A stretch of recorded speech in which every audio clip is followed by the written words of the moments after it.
I think yesterday Janardhan sir took the class, right? Same message. Sir took aggression, right? So aggression is over, sir. I think you have to start from the groups. Okay. No. Janardhan sir is taking a different portion. He will be taking aggression and the last block completely. No, aggression is covered yesterday. Yeah, aggression is covered. Then here sir will be teaching another block. I will be resuming from the portion that I have stopped. Is obedience. Obedience. In obedience, we are discussing modeling today. Okay. 11.4 modeling. In the chapter obedience, the last portion, modeling, we are discussing. Clear, everyone? I'm not talking the remaining portion that like after aggression, there is other chapters, but that we will discuss later class. Okay. Today I will be continuing with the obedience that we have finished some part. Modeling is leftover, sir. Yeah, modeling is left over. So we will finish the modeling today and we will start with the attitude. Next Okay. chapter. Okay, That sir. will be, we will discussing today. So keep the materials ready.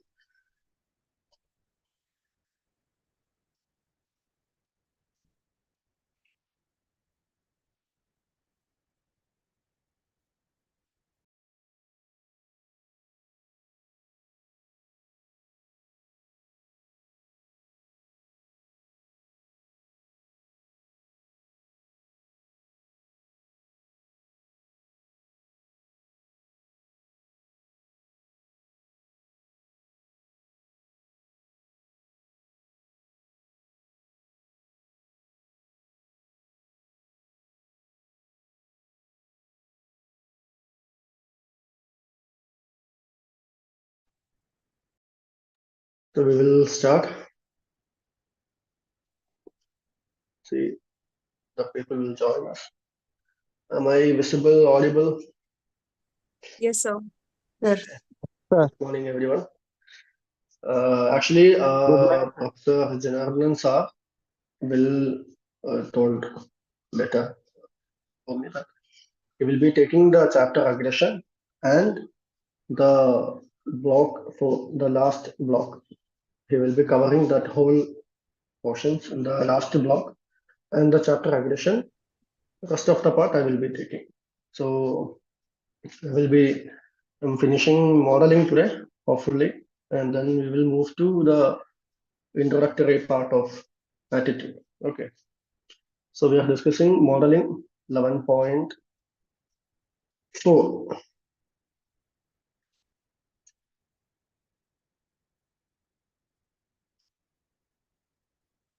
Think you can see my presentation. Is it visible? Yes, Yes, sir. Yes, sir. Okay. We can. Okay. So modeling, have you studied the concept of modeling in learning theories? Have you studied in the principles of psychology classes? Anyone studied the concept of modeling? Modeling is imitation, sir. Yeah. So that it is a concept developed, identified by Albert Bandura. He is a very prominent psychologist in the history of psychology. Okay. Without citing Albert Bandura, it is too difficult to go through anything. So he is a very big figure in the history, even the contemporary history of psychology. Recently he passed.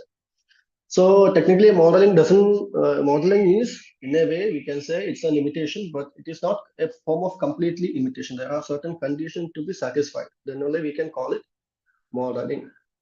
So some the person who is a model and the person who is observing the model.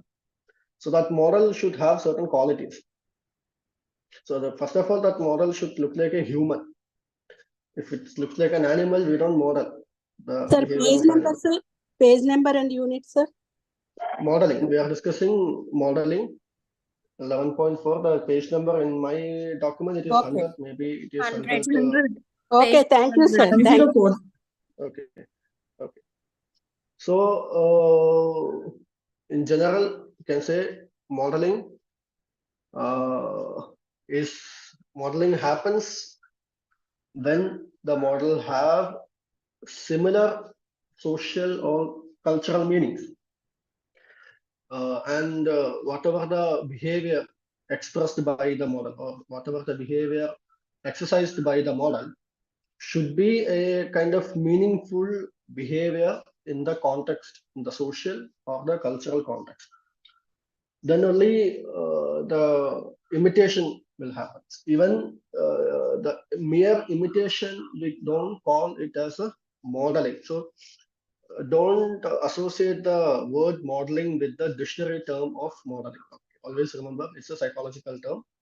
It have its own definition. It have its own criteria and features and characteristics that you will learn in learning theories. Okay.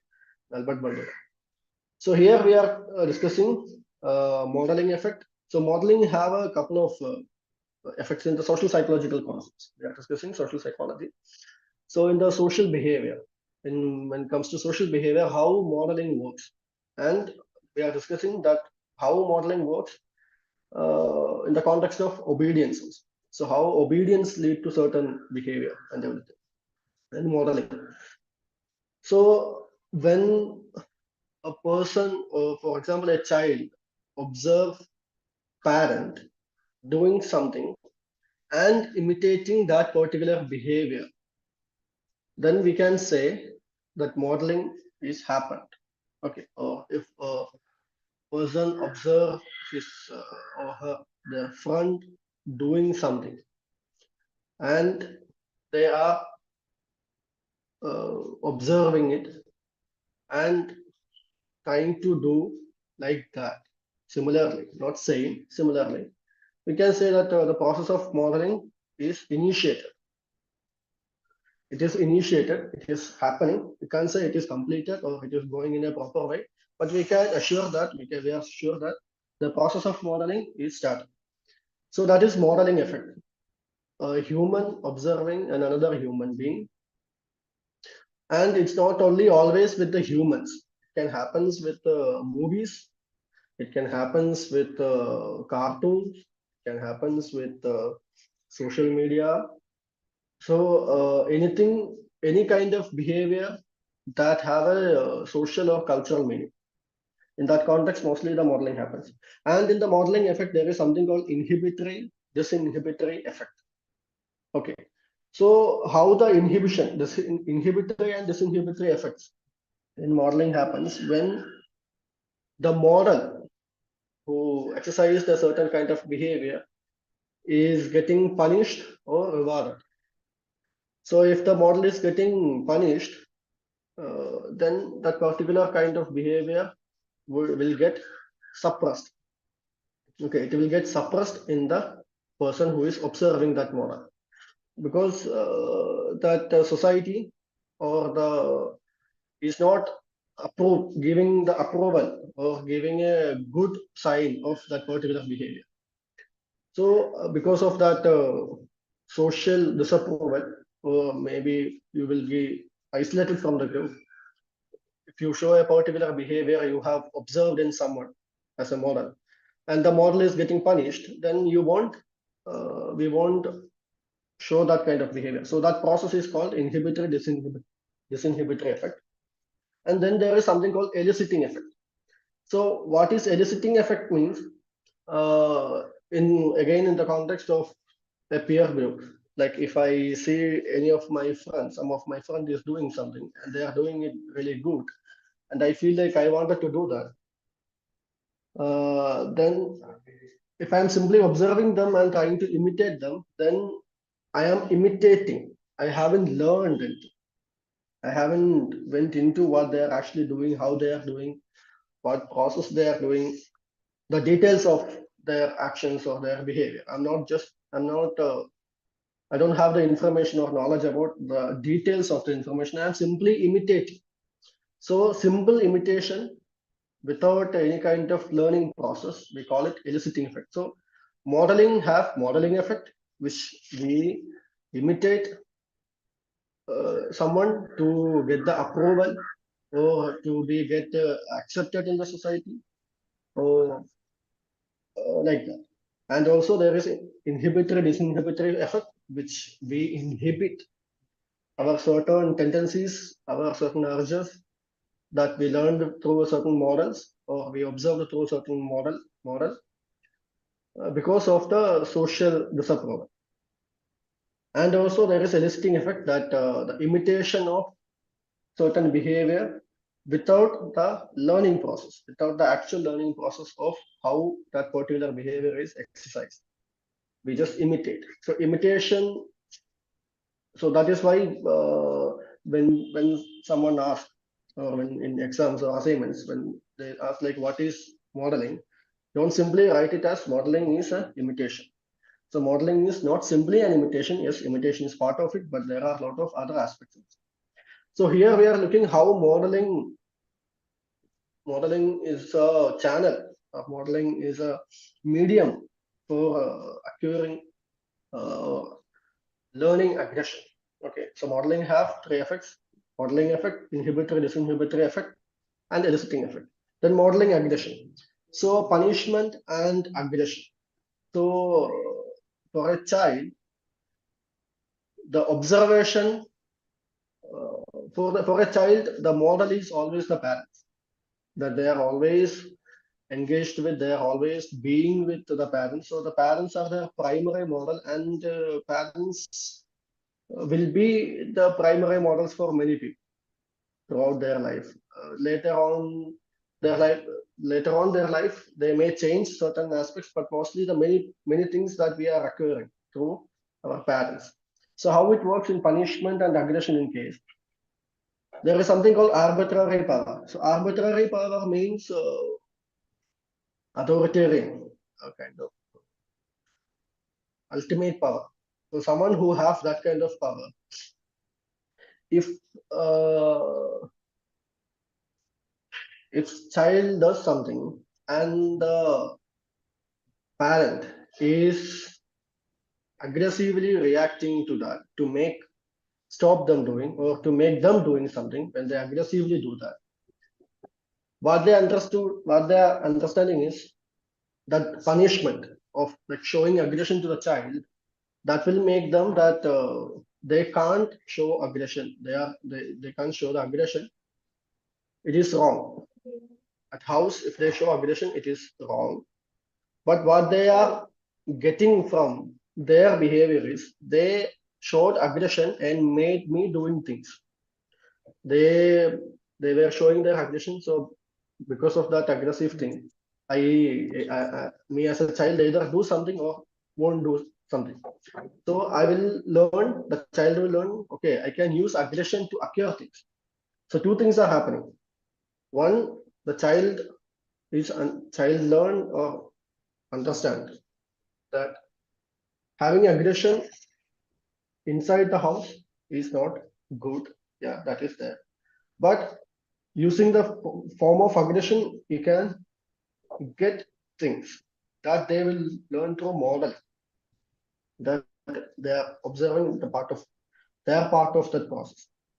So that way the aggression can start taking form from home to the other spaces. When children go to kindergarten or schools, they show very much aggressive or hostile behavior because they learned or they observed that modeling aggression is simply how the aggression, the emotion of the behavior called the aggressive behavior how it is occurred through modeling, the process of modeling. There are different ways that human produce aggression, express aggression, manifest their aggression.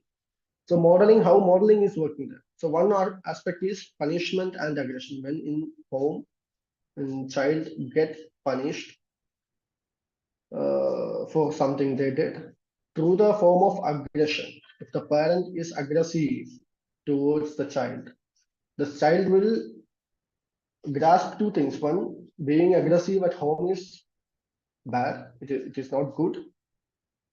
And another one is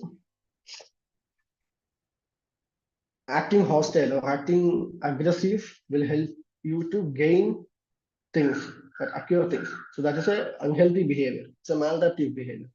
So if that is one way that child acquire aggression through the process of modeling. And the other one is television and response to aggression. So we think that that is one wrong myth about modeling, that we usually say that people who watch a lot of aggressive movies or aggressive video games or aggressive content will show a lot of aggressive behavior, but it is technically it is not that right based on the modeling theory. Through the theory of modeling, we can't explain such thing because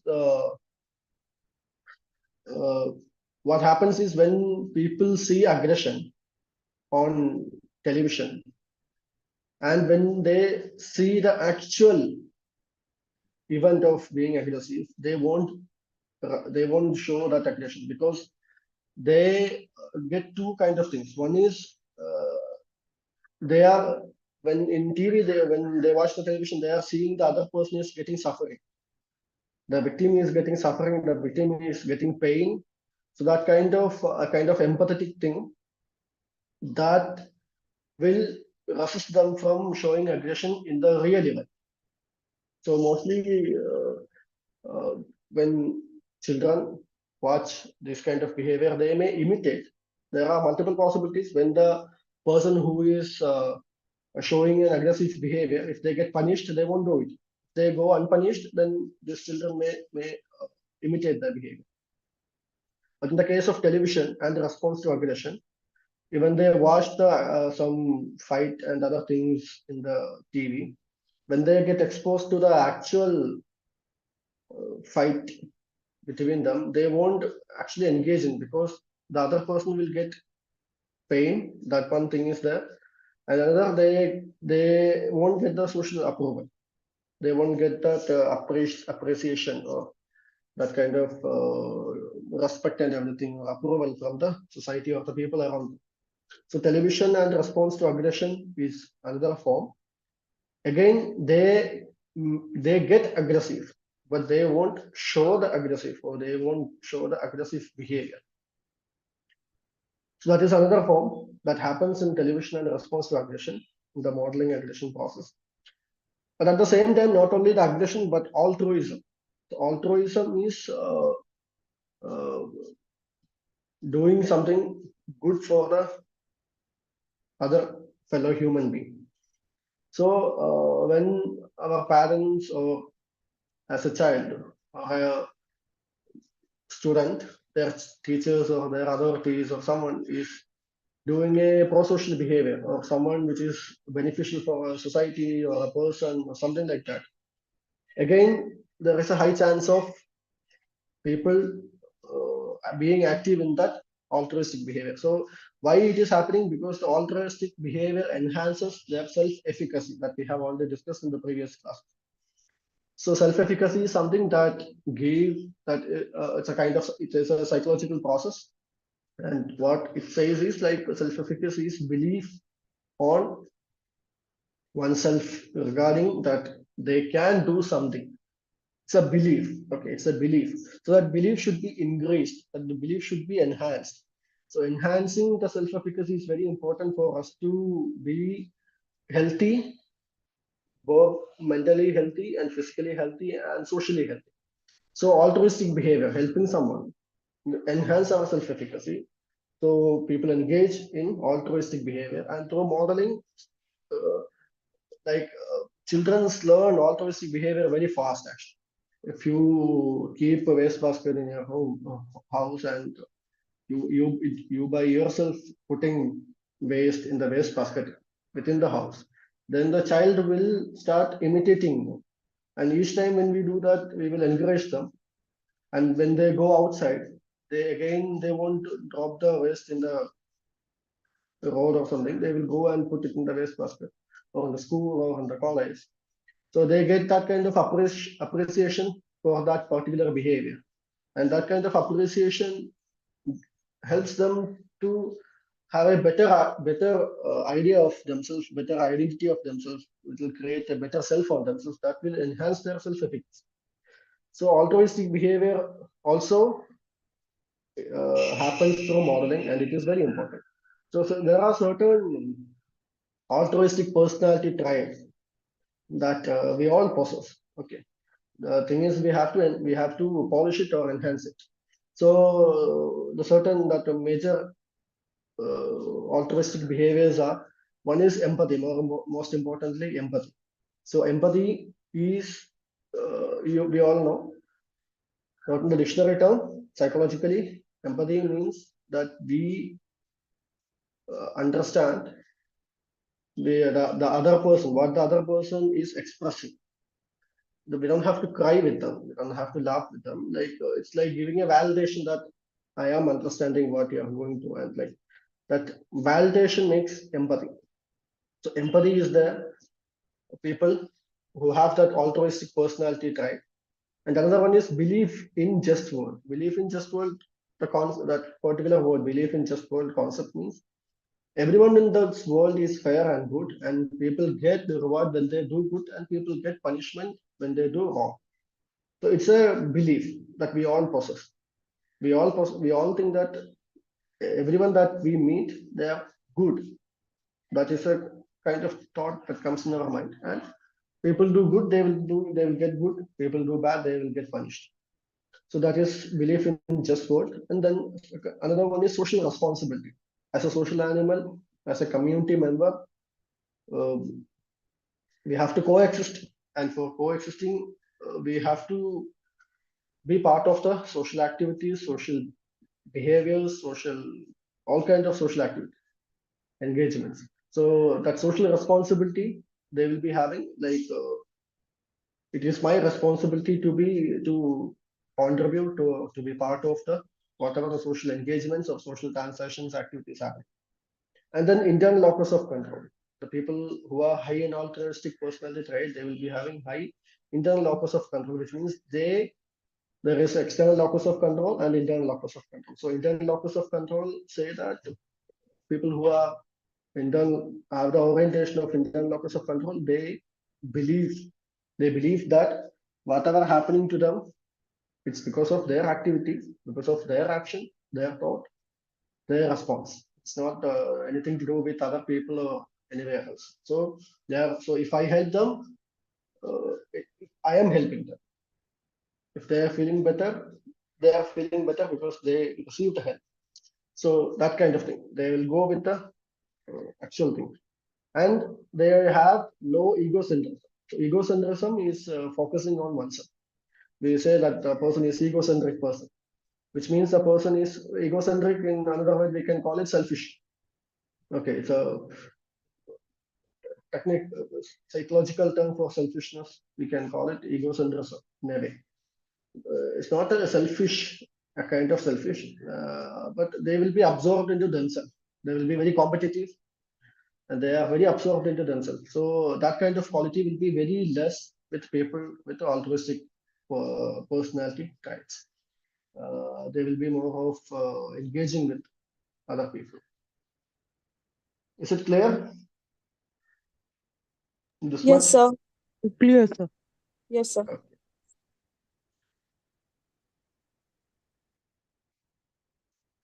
So now we have to discuss response inhibition and response disinhibition.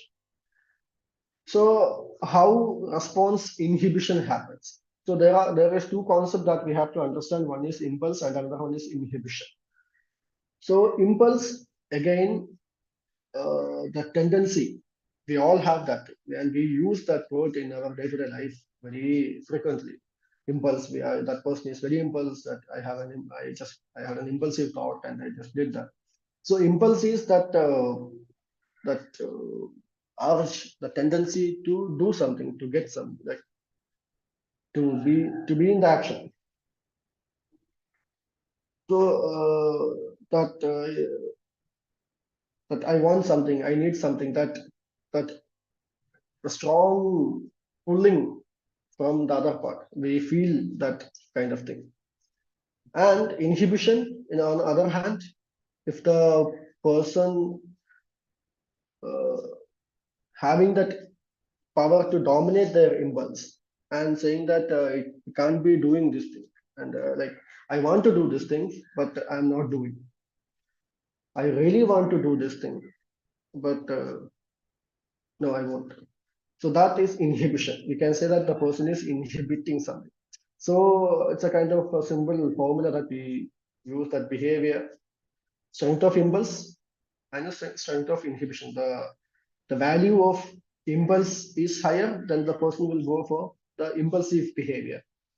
If the value of inhibition is higher, if the person will restrain from what they want. It's a common concept. Okay. So impulse is something that person wants to do, and inhibition is what that person wants to occur. It is inhibited. The person actually want to do, but they are not doing. So that moment, the person's psychological process is having inhibition. So how this happens? So how their restraining is happening? Again, the reduction of restraint. One, fear of punishment or disapproval. That is one thing that they are restraining.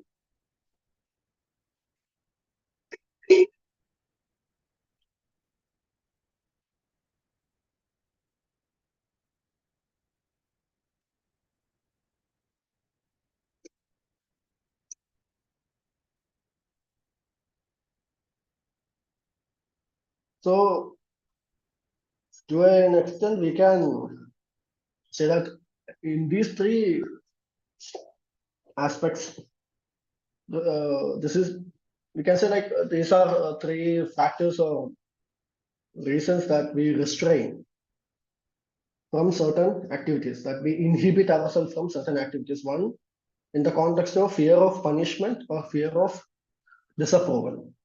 And another thing is guilt or conscience. That we feel that it's not about punishment. There is no punishment. There is no disapproval. But we feel it is from ourselves. The punishment from ourselves. That is kind of guilt or conscience. So in that context, we restrain ourselves. And non-normative behavior.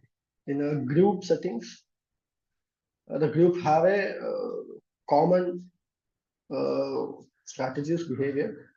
So we are well aware of what are the norms that are commonly followed, shared, communicated to each other regarding the group behavior. But at the same time, because of the emphasis of that group behavior, that why this group is existing and how we should behave, and what are the things that we should do and what we should not do as part of a group. So there are certain normative behavior that is there in the group. So because of the emphasis of that normative behavior, we won't look at the non-normative behavior in the group. And because of that ignorance of or non-emphasis of non-normative behavior within the group, there is a chance of deviant behavior. Okay. So fear of punishment or disapproval, guilt or conscience, or non-normative behavior. So we can reduce these things to restraint, how people restrain or inhibit themselves from not doing certain things even they want to do. But on the other hand, if you are taking how response disinhibition. Okay, inhibition is there. So, if, for example, a person, we can all see that in colleges also. For example, there is a group of students, a group of boys or men are there. They are commenting on girls. They are commenting or doing such kind of behavior when girls or women are passing in college. Not that violent thing, but just teasing kind of thing. Suddenly, if that group of boys were 6 or 7, and suddenly the 5 or 6 of them is leaving, and there is only one person is standing there, then they won't do that. So, what makes them do things when they are in the group, and what makes them not do certain things when they are alone? So, mostly in these inhibition processes, we call a particular phenomena called de-individuation happens. Something called de-individuation. So what is de-individuation? In a group, when a person is in a group context, okay, there are certain things disappear and certain things will enhance also. So the first thing that existing is anonymity, which means their identity is lost. In a group, there is no a single identity. There is no individual identity for the person. It's a group identity. Even something that done by the group, we won't say that it is done by this person. We say they all did that. So that the thing is shared. So, and there is no identity of a particular person revealed or dominant there. So the anonymity exists. And then loss of sense of responsibility. Sense of responsibility means that we are all doing it together. So my identity is not there. For example, we can see that in protest, such kind of things, people vandalize things, but that those same people won't do such thing when they're alone. So in that group, they are losing their identity, which leads to anonymity. Then it's not done by a single person; it's done by a group of people. So the loss of sense of responsibility, and there is something called physiological arousal happens when we are in a group. Because of these two things, loss of sense of responsibility and anonymity, which is giving them a kind of ultimate freedom that I won't be recognized if I do something, and my actions won't be accountable if I do something. That will giving them a kind of limitless freedom from the moral and social guilt or punishment. That gives them a kind of ultimate kind of freedom, and that enhance their physiological arousal, and it will intense their sensory stimulations, and altogether they are in a novel situation. They don't know, they have been never experienced such kind of situations, so that situation is very new for them. So it's a novel situation. So being in a novel situation, intense sensory stimulation, enhanced or elevated physiological arousal, along with the loss of sense of responsibility and anonymity. This all constitute the process. It will lead to the process called de-individuation. So the in de-individuation stage, people will have disinhibition. Whatever they inhibit, they will express. Whatever they inhibit, they will express that behavior. Clear?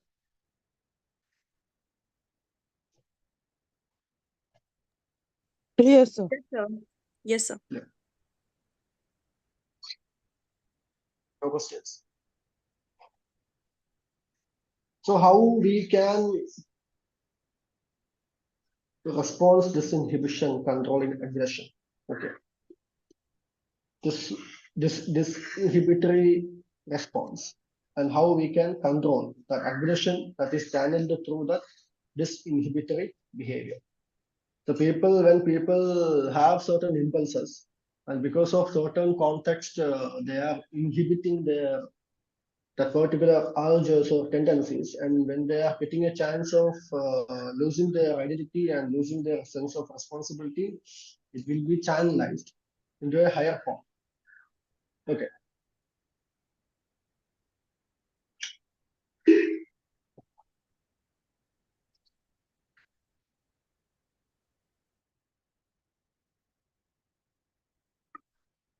So how we can control such things? One is identifying what will decrease violence. That kind of stimulations or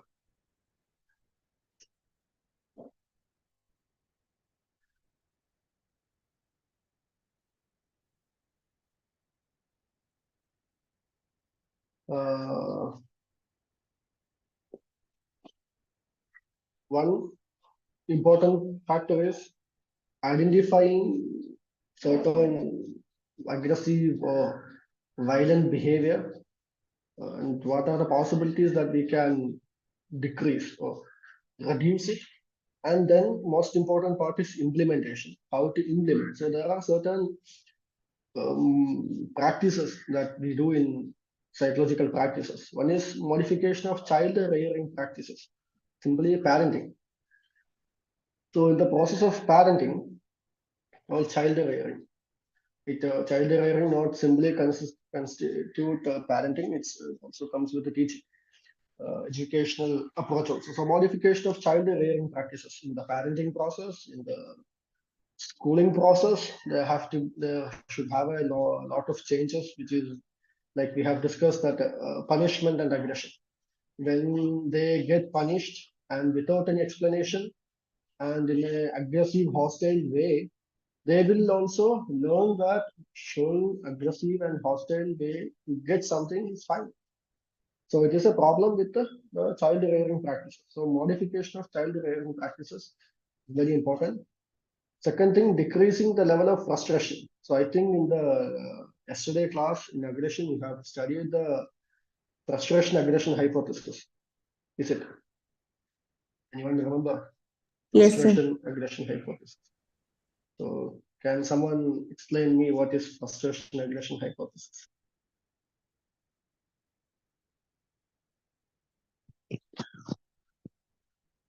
This frustration aggression hypothesis, simply in simple word, can say, because I am talking all this time, someone can also say something. So what is frustration aggression hypothesis? Can go through your previous books or something and check. The person may face the frustrated situations, like 2 or 3 situations, and the frustration builds up in him. But when a very small stimulus he faces, that frustration is all vented upon someone else. Yeah. Yes. Somewhat clear.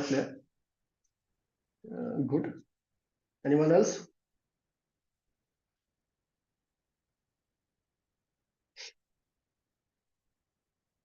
Frustration is form of anger. So how frustration happens? That is very important. Where frustration happens, that is there. So frustration actually happens from helplessness. When they feel helpless, or when they feel helpless or hopeless, that actually go with the frustration. Then that frustration will take the form of aggression. So to understand aggression, why they are being aggressive, we have to look at their frustrations, what kind of frustrations they have. And then when we look at that frustrations they have, we look at how those frustrations emerged in them. So we can see that helpless person sitting behind that image of frustration, there will be angering the person who is very angry. So when we go deep, we can see a frustrated person. It's not that aggressive person sitting behind that aggression. It is a frustrated person sitting behind that aggression. And if we go deep, we can see a helpless person sitting behind the face of frustration. So if we are able to identify what they feel helpless, And if we can make some kind of modification or changes, some kind of adaptive behavior or some kind of changes in the state of helplessness, the frustration will fade away, and naturally the aggressive behavior or violent behavior will also leave. So that is one, decreasing the level of frustration, and another, decreasing anonymity. So in the group, for example, class, we are saying that, for example, 20 students are there, and we are saying that I know each of your name, where you are living, and who your parents are, and we have here a CCTV and all the details, which means the possibility of anonymity is zero. I am identified. My name, my age, my background, everything is identified. So that the authority identified my identity makes me sense of responsibility, gives me sense of responsibility. So decreasing anonymity, that is one another way that we can decrease the violence or the aggressive behavior, or make them accountable. To remember the previous thing, that anonymity and loss of sense of responsibility, if we can reduce that, if we can remove the anonymity and keep the identities, and by doing that, we are not losing, we are enhancing the sense of responsibility. By doing that, increasing a sense of personal responsibility and in decreasing anonymity, we can control the form of aggression. And countering the sanction for evil, it's a very difficult aspect, because if someone did something bad to us or to our group or something, and because of they did something, we are showing aggression to them, or we are showing a kind of violent behavior to them. So there will be a social approval for that kind of behavior, for example. So that is sanction for evil. So that kind of, we are getting that kind of adaptive, that kind of aggressive, violent behavior got sanction or approval from the society. So it's very dangerous. We can't appreciate or acknowledge any kind of aggressive or violent behavior at any form. That is why we have a law and order, judiciary and everything. So countering the sanction of evil. Okay. When I do something bad and the people around me is telling it is okay, you did because you felt it like that, or that person did something like that to you, or the group did something to you. So it is okay for you to do something bad to them. That is sanction of evil, but we have to counter that sanction of evil. We're saying that no, when a person did something bad to me or something bad to my group, it doesn't mean that I should do the same to that person. That makes both of us same. There is no difference in that. So such kind of that moral or healthy or political thought helps to counter the sanction for it. Okay. So modification of child rearing practices, decreasing the level of frustration, decreasing anonymity, increasing a sense of personal responsibility, and countering the sanction for it. So these are some practices, some techniques that we can use to control aggression or violence. Am I clear? Yes, sir. No questions, no doubt, nothing.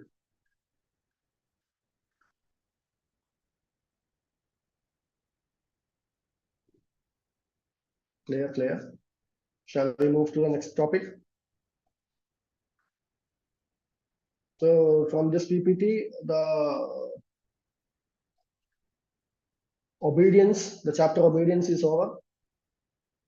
Now we will move to attitude. So block 4. Okay, sorry, block 4. We are talking now. Block 4. So in block 4 we have unit 12 to unit 20. Nature and definition of attitude, theories of attitude change, measurement of attitude, interpersonal conflict, illness and discrimination, aggression, groups, role theory, and group process. We have 8 chapters. So in the 8th chapter, aggression, was done by Janardhan sir yesterday. I will be taking the other chapters. So that is block 4, which is attitudes and social process, and block 5. That whole portion of block 5 will be taken by Janardhan sir. Okay, Professor Janardhan. So now we are looking unit 12, which is nature and definition of attitude.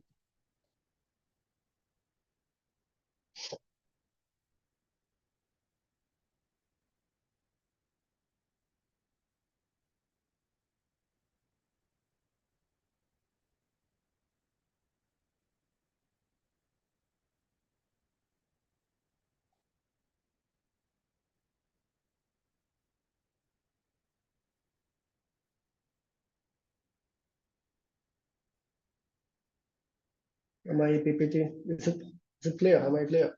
PPT is clear. Yes, sir. It's clear.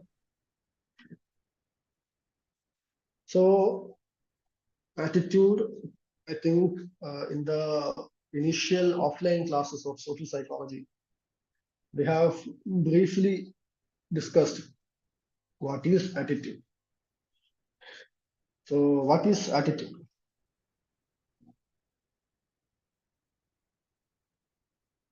Anyone have any memory of that we have discussed about what is attitude? Person behavior towards others. No, that is behavior. That is action. That is a behavior. Person's behavior towards others is just a behavior. No, it is not attitude.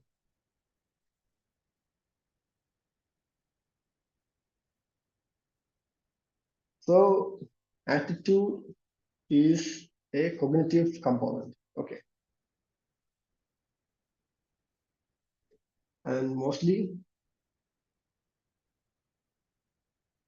so we will start with the definition of attitude. So it's always important to understand concepts through definitions, because these definitions are given by the prominent social psychologists through the research and everything. So we are discussing 2 definitions here. So one definition is given by Hogue and Lagan in 2005.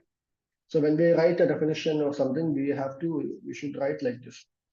That the end that citation should be there, because this sentence is not written by me or anyone. It is written by these 2 people in their book or in their article. So definition of attitude: an attitude is a relatively enduring organization of beliefs, feelings, and behavioral tendencies towards socially significant object, group, events, or symbols. Okay. An attitude is a relatively enduring. So it is not permanent. It is not a solid something. It is not rigid. It is not solid. It is not permanent. It is relatively. It is relative. It will move. It will change. The change will happen there, but it won't disappear. It is not permanent. That doesn't mean it will disappear. It is relatively enduring. Enduring means it will move, it will grow. Okay. So attitude, the concept of attitude is a relatively enduring organization. It's a group. Relatively enduring organization. It's a group of what? Beliefs. There is a belief system which we call kind of cognitive component. Okay. Belief system, feelings, emotions are there. There will be emotional component and behavioral tendencies. Certain actions to be taken, certain behavior to be shown towards socially significant object, group, events, or symbols. So object, it can be a human, it can be a bottle of water, it can be a laptop, it can be a tree, it can be anything, it can be a group, any kind of group, neighbors, other classmates, other colleagues, other company, I mean, anything, events, any kind of events, or symbols. Okay. So an attitude is a relatively enduring organization of beliefs, feelings, and behavioral tendencies towards socially significant objects, groups, events, or symbols. So this is one definition. Okay. So it constitutes everything about action. And another definition given by Egley and Chaikin in 1993, it was attitude is a psychological tendency that is expressed by evaluating a particular entity with some degree of favor or disfavor. So why I took these two definitions, the first definition actually giving a clear picture of what is attitude. And in the second thing, it is more of giving the process of that. So first definition, saying attitude is a relatively enduring organization. It's a relative psychological process, and it is ongoing process that consists of beliefs, emotions, and certain behavioral tendencies towards socially significant object, group, event, or symbols. So that is the form of attitude. And the second definition is it is a psychological tendency that is expressed by evaluation. There is something called evaluation is happening. Okay, so evaluating a particular entity, a particular object, group, event, or symbol. Entity means object, group, event, or symbol. Evaluating a particular entity with some degree of favor or disfavor. So it can go both ways. It's not always good or bad. It can go both anything. Okay. So degree of favor or disfavor. So this is keep this definition of attitude in mind. Okay. Now we are moving to the two approaches to attitude.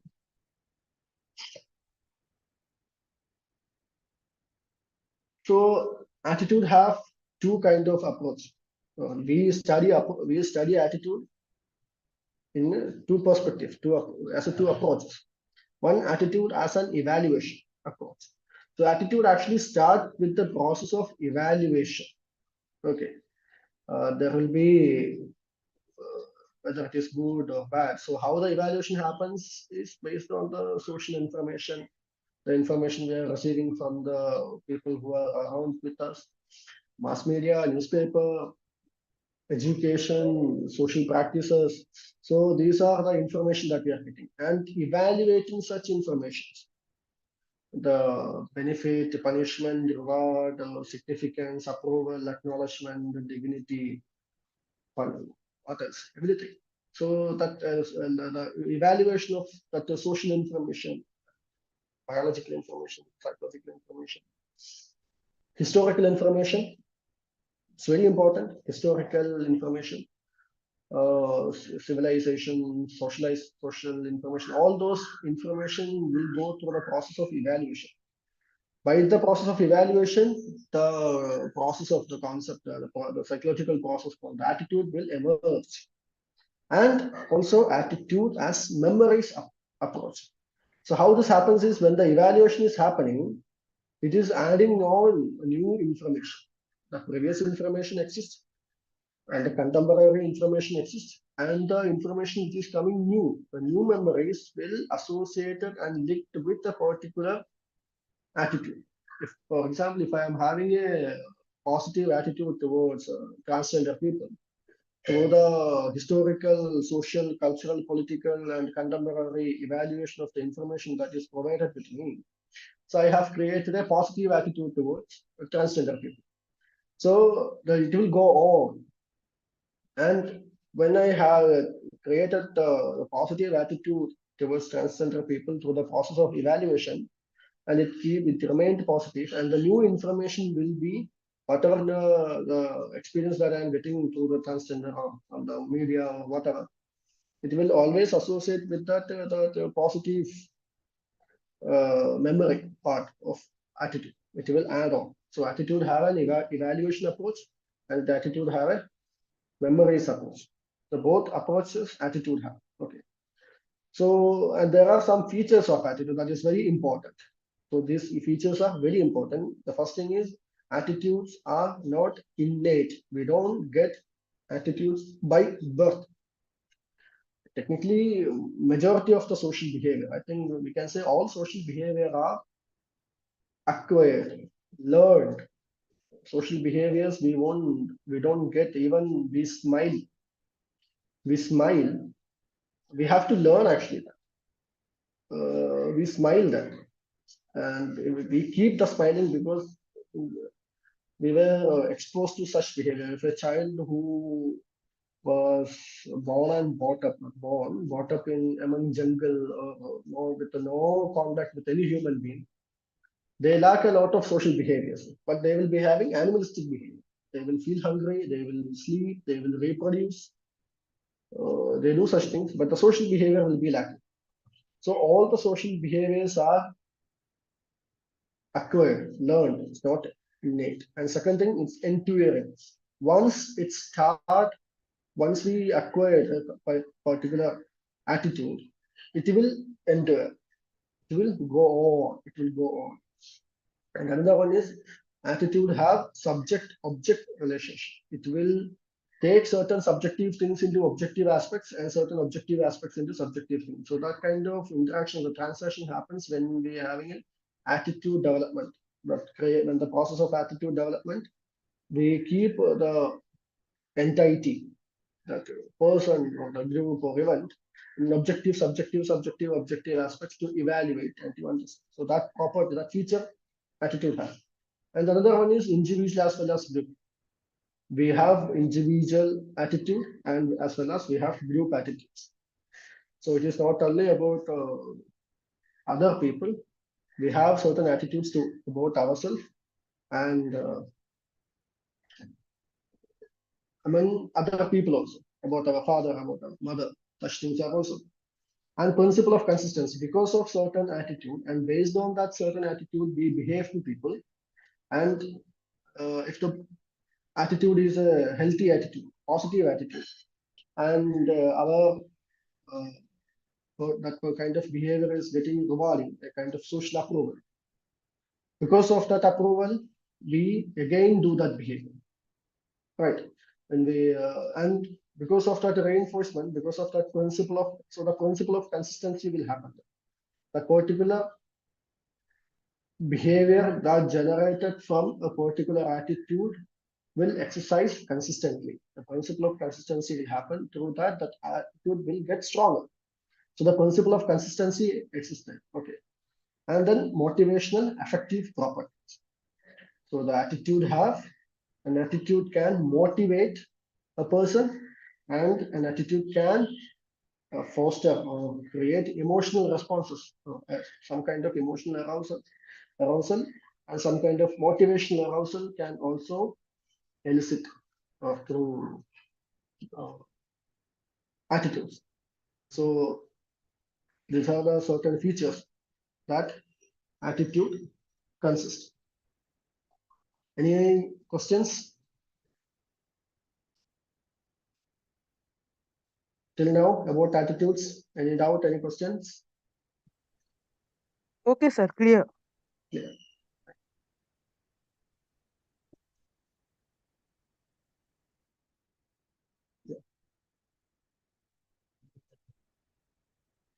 Now we have to look into the three components of attitude. So attitude have three components. Technically, many of the social psychological process, most of the social psychological process will have these three components. But some of the psychological process, individual psychological process may remain in either of one or two disciplines, but most of the social psychological process have these three components. We call it ABC tripartite model. It is very common. It is very commonly and widely used in many explaining many concepts in psychology, even in therapy and counseling and therapy also we study this model. Okay, so ABC technically means affection, not affection, affective, okay. Not affection. So affect, AFFECT. So affect is a technical word in psychology. If you take dictionary of psychology, something you can see that word affect. In English, they have a different meaning, but in psychological meaning, affect means anything that have the presence of emotional content. Any kind of psychological process, if that process is mixed with any kind of emotion, then we can say that there is an affective component existing in that. So emotions connected with the attitude. So our attitude have a emotional component. Certain attitude possess happy, pleasant emotions, and some attitude possess hostile, aggressive behavior, and some attitude possess very neutral things also. So attitude have a affective component and behavioral component. Always, not all the time, but when the attitude gets stronger, when the person the possibility of exercising certain attitude gets, obviously there will be action happens. So always attitude have a action tendency, okay, an expression and a tendency to manifest that action. And then there is cognitive component that we call belief. So technically, by this thing, you should understand belief, the word belief of the psychological process called belief is a cognitive component. Because belief exists through information.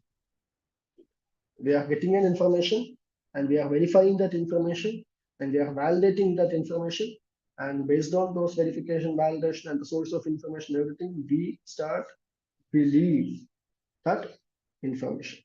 So that with the process of belief happens in the presence of verified information, verified valid information. So attitude have an affective component, a behavioral component, and a cognitive component. Clear?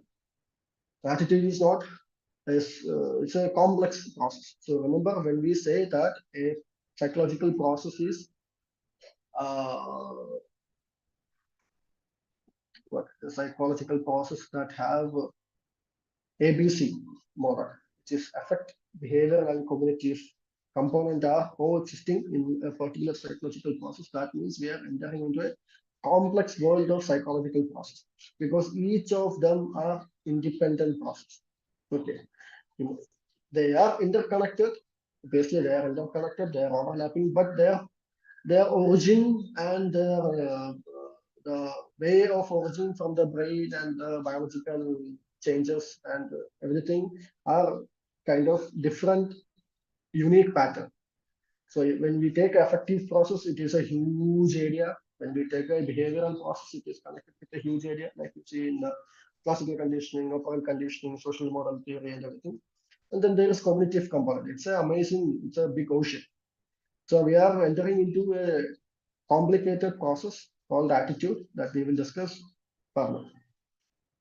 So that is three components that attitude have: affective, emotional, affective, behavioral, and cognitive components. Now we look into functions of attitude. So with that, with the functions of attitude, we will finish the class for today. In the next class, we will be discussing the other part.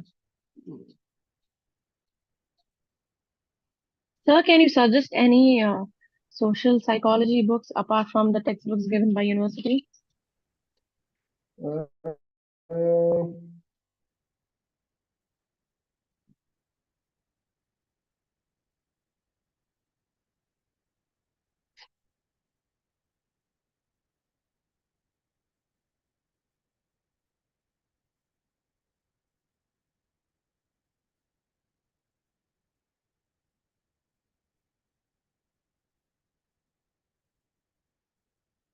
So in the chat box, I have put a Google Drive link. Can everyone see?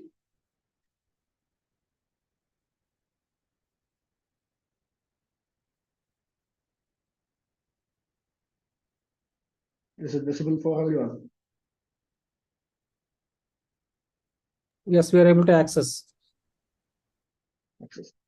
So if you open that Google Drive link, you can see a folder called Social Psychology.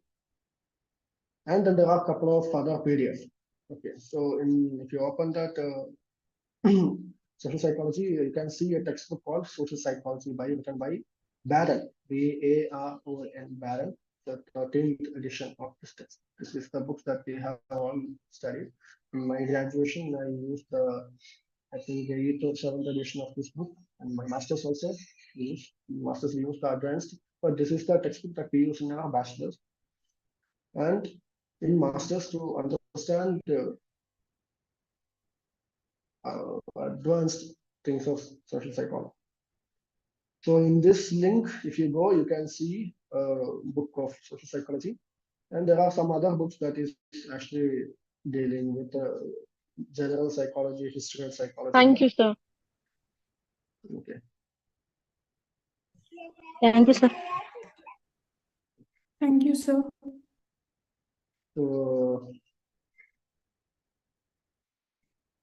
Sir, one last doubt, if you don't mind. Yeah. Sir, do we get any information regarding exams or final exams? no, I won't get such information from university, so I won't be knowing that such notifications. Please check your website. You have to at least twice or thrice a week.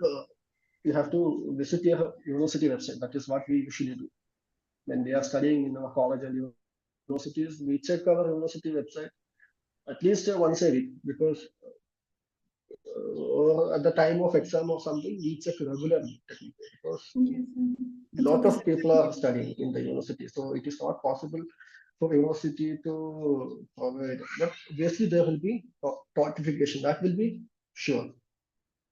So always check the notification of your university website, exam notification of your university website. Only depend on your university website. Don't depend on anything else. Please directly check University of, like, Ambedkar University website.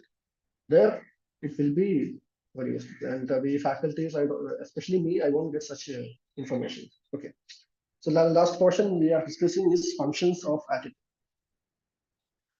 So the one function, one most important function is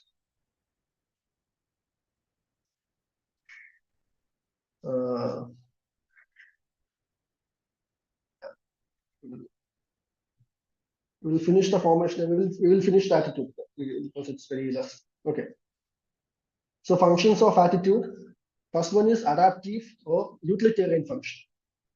So we have to get adapted with the society. So it starts with if you are taking from the family, we have to adapt. We have to get approval. We have to be with our parents, be with our friends. So we start sharing a lot of things. We start sharing a lot of concepts. We start sharing our attitudes and everything. So we have to adapt our day-to-day life. So attitude helps to adapt us. And another one is utilitarian function. It helps us to live as a social animal in the society among other human beings. So utilitarian function is that we get benefits. It's not only the social benefits, monetary benefits, job, lot of things. Okay, so there is utilitarian function and adaptive function. And another second important function is the ego defense function. That if you remember, I think you have studied Sigmund Freud's psychoanalytical theory. So in psychoanalytical theory, there are different kind of ego defense mechanism. So in that, so attitude have one such kind of thing. Okay, it will defend oneself from being hurt by keeping a certain kind of attitude. For example, if a person by cheating someone got something, and you worked hard and you didn't get that kind of appreciation or anything. So inside you have a kind of attitude towards that getting something through shortcut way or that kind of way won't last long, and it will go fast. And something that we gain through hard work, through time, by a lot of hard working, it will stay. So that attitude will help us to won't get hurt by ourselves. So certain attitude help us how as a function, it will take the function of ego defense mechanism. Okay. And another function of attitude is self-expressive or value-expressive function.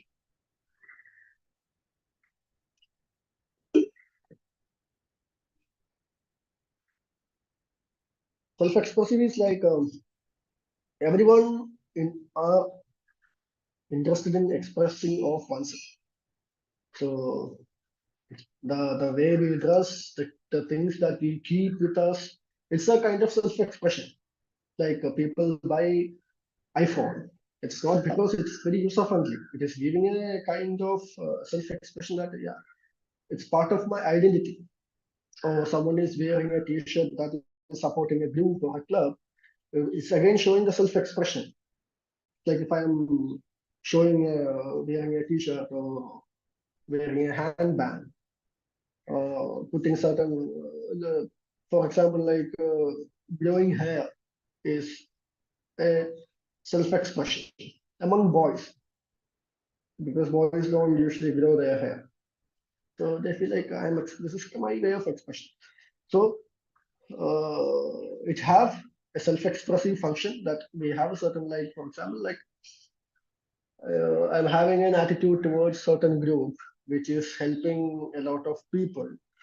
So I will wear a T-shirt of it. And I feel like, so people will see that when I am wearing that kind of T-shirt, maybe I'm part of it, I may not be part of it, but they say, okay, I'm a person who is having a good behavior or some kind of pro-social or altruistic behavior. So I made them understand through my self-expression, nothing else. I didn't do any kind of verbal thing. And value expressive function, that we value certain things, that we participate in certain activities, we engage in certain activities. So we are expressing that we have that value within ourselves. So function of attitude also have the self-expressive or value expressive function, and the knowledge function. That is also very important. So certain kind of attitudes, we engage in different kind of activities, and because of certain attitudes, we go more into that. So attitude and intention is the basic cornerstone of many behavior. Okay. When we study more, we will go into that.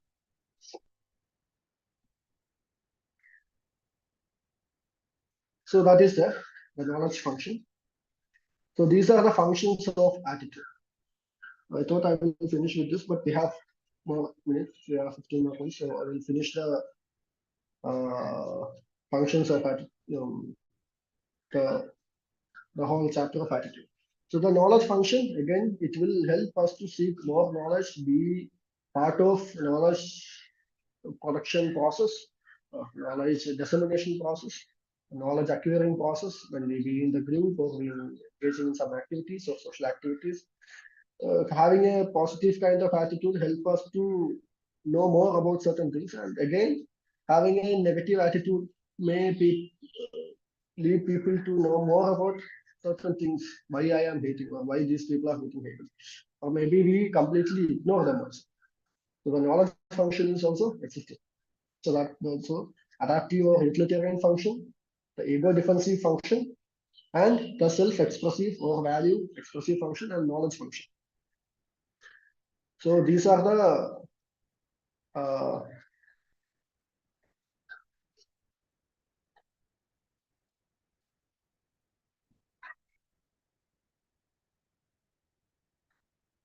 so if we are taking, we will finish some of part.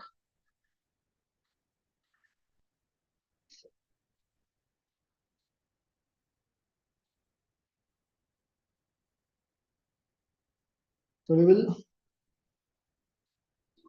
So how attitudes are forming?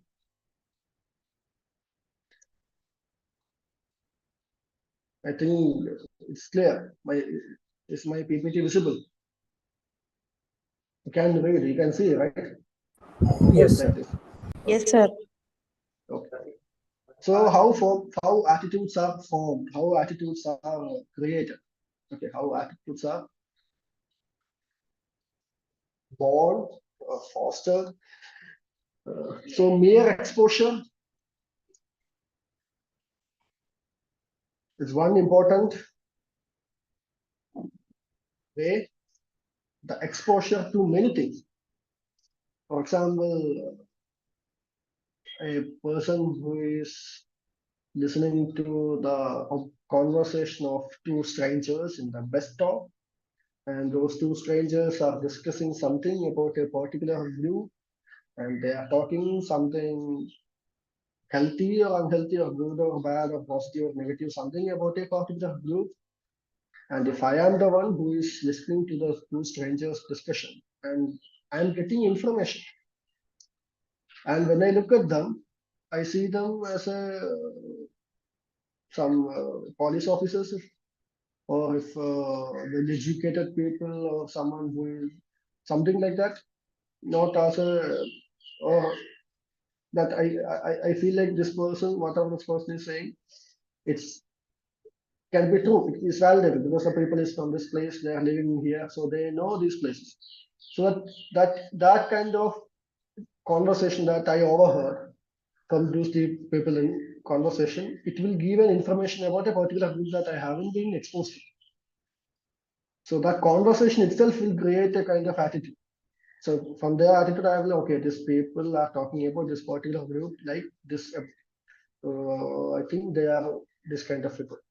So mere exposure to a conversation, mere exposure to an action, or even through media, to newspaper, through movies, attitudes can be created. So mere exposure to certain things will lead to the creation of attitude. So another one is formation of attitude through learning. So in the learning process, we have classical conditioning that you have studied.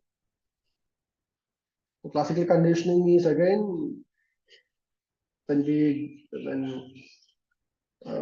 there is a neutral object and there is something that is important for someone, and we are giving that important things for a candy for a child, and then we are giving candy to a child multiple times we are giving, and after a point we replace the candy with the pen, and we are giving candy and pen together, but pen is a neutral object, but candy is something very interesting for the child, and then we connect that we give candy and pen, we give candy and pen, we give candy and pen. Then after a point, when we take the pen, they get that feeling of getting candy, but the pen doesn't have any taste of candy, or it doesn't look like candy. But because of the association between the candy and the pen acquired the power of the candy. We call pen as a neutral. So when we give pen, they feel, oh, the candy is coming.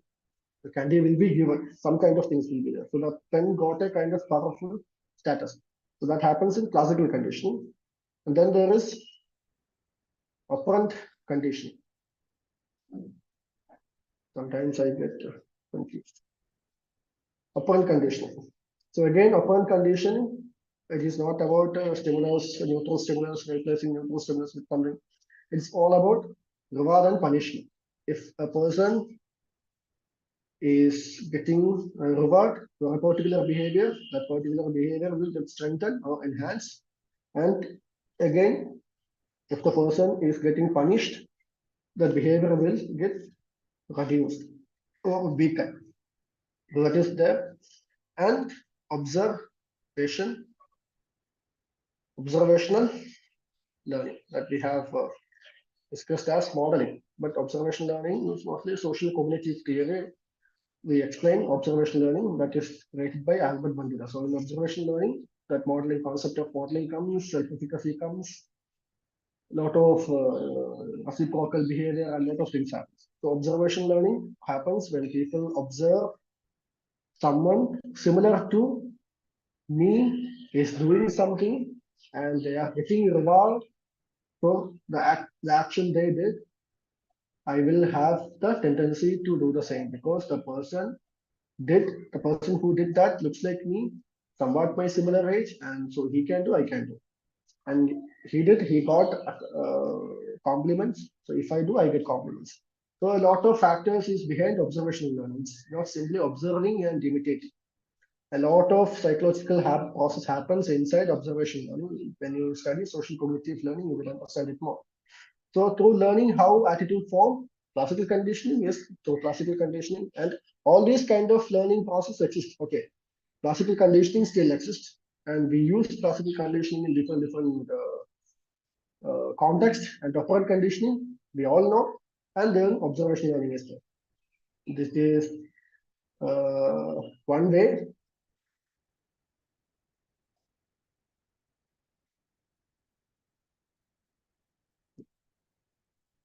So another thing is social comparison.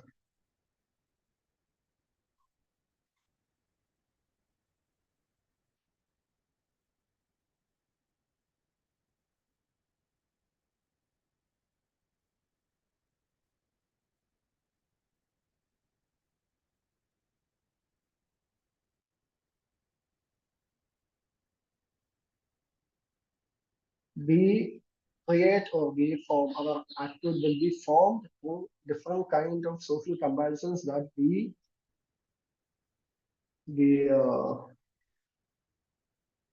share with our fellow human beings, our peer group, authorities, parents, teachers, boss, other government, head of the religion or head of the caste, anything. So social comparison. Like in psychology, we have a concept that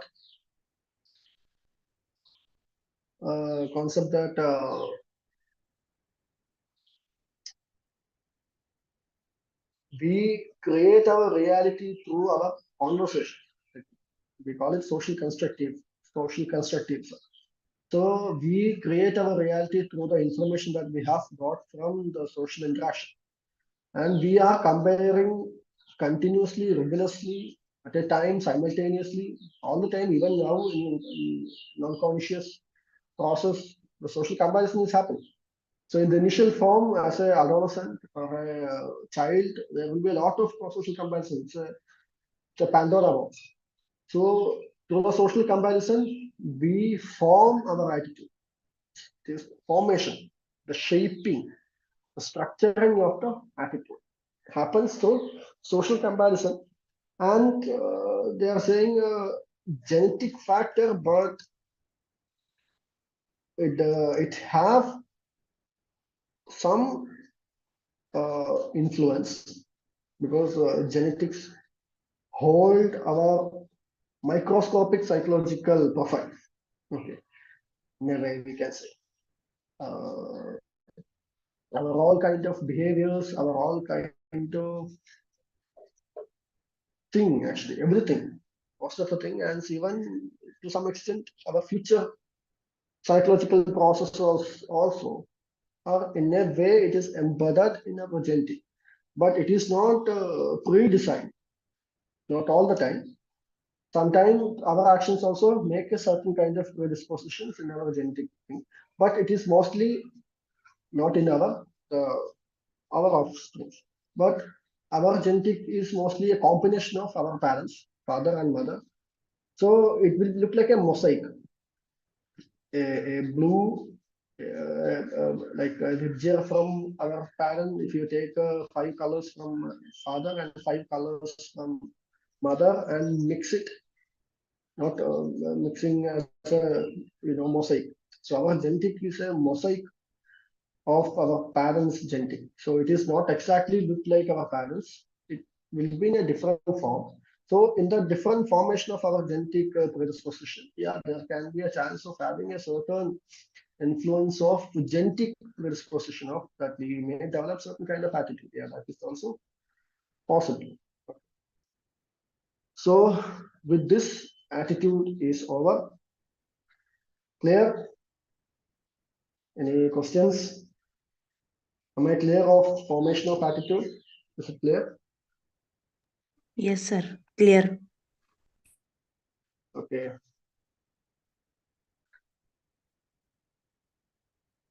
So we have finished the attitude.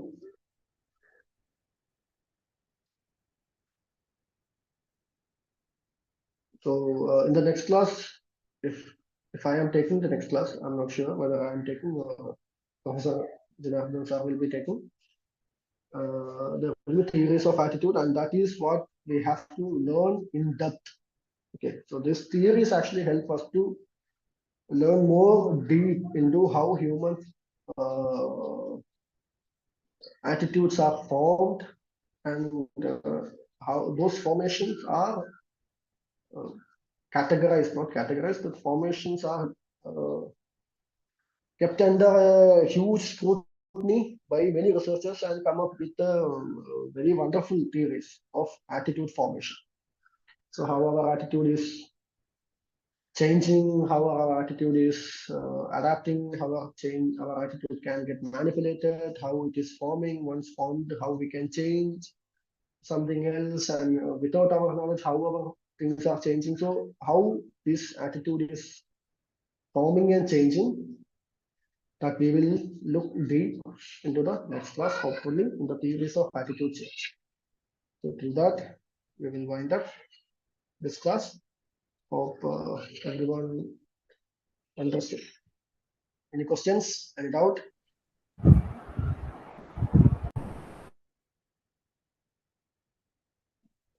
If there is no doubt, then yeah. Class with important questions. Sorry. Important questions చెప్పండి sir last class లో. Last class, I didn't took the last class. It was taken by Next week also is there, sir. Sorry. Next week also is there, sir, classes. Obviously there is social psychology class on next week, but I'm not sure whether I am taking or Professor Janardhan sir will be taking. I'm not sure. Okay. So Sir, I any missed the last class. So have you given any important questions in last class? last class, it is not aggression. It was taken by another professor, and Okay, sir. I'm not sure. Thank you. Yeah.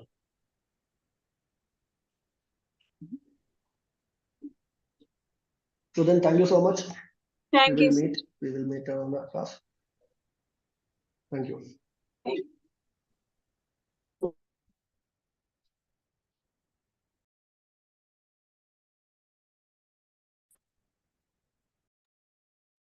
Thank you, sir.